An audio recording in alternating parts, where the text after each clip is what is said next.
If you're seeing Steam error 400, don't worry because in this video I'll show you a quick and simple fix that can help get Steam working again. This is a great first troubleshooting step and it often solves problems caused by a corrupted or stuck download cache. So if Steam is giving you trouble, follow along carefully and let's fix it together.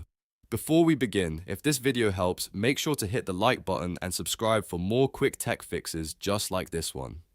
It really helps the channel and it keeps you up to date with easy solutions for common software problems. Alright, let's get started. The first thing you want to do is open Steam on your computer. Once Steam is open, look to the top left corner of the window and click Steam, then choose Settings from the menu. This will open the Steam Settings panel where you can adjust different options related to downloads, account settings, and more.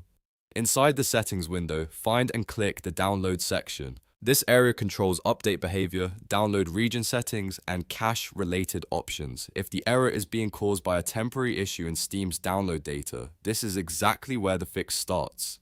Now look for the option that says Clear Download Cache. Click that button and Steam will usually ask you to confirm the action. Go ahead and confirm it. Just keep in mind that clearing the download cache may sign you out of Steam temporarily, so that is completely normal.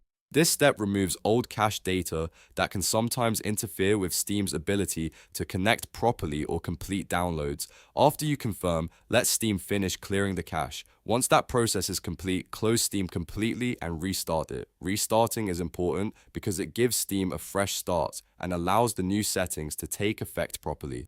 In many cases, this is enough to fix error 400 right away. When Steam reopens, try the action again that was causing the error.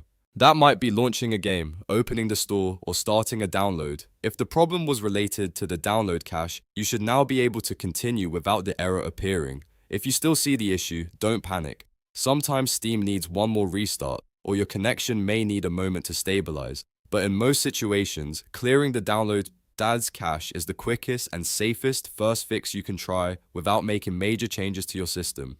So to recap, the steps are simple. Open Steam, go to Steam Settings, click Downloads, choose Clear Download Cache, confirm it, and then restart Steam. That's it. A few clicks can often save you a lot of time and frustration. If this tutorial helped you fix Steam error 400, please consider liking the video and subscribing for more easy troubleshooting guides. Thanks for watching, and I'll see you in the next one.